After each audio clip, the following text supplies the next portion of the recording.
Почитувани, Стефчо Јакимовски, соочен со информациите за криминал и матните сделки во неговото работење, кои што станаа видливи за пошироката јавност, вклучително и за раководството во неговата партија, се обидува да го дефокусира вниманието со вакви банални и неиздржани пресконференции полни со лаги и невистини. Стефчо зборува за едно тело кое што го представувале меѓу другото и функционери на СДСМ на меѓународно ниво. Очигледно, крилата во Социјалдемократскиот сојуз ја вжештуваат внатре партиската битка и во меѓупартискиот надпревар се обидуваат да си наштетат едни на други.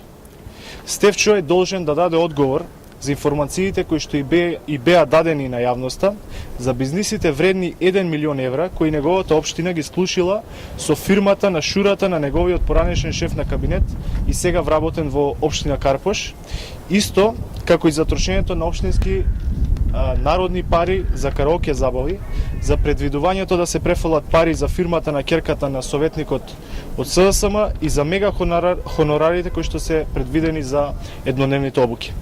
Поради сите овие матни сделки, веројатно сега е јасен одговорот зошто тој нема храброст да одговори на повикот за да се кандидира за градоначалник од редовите на СДСМ за град Скопје.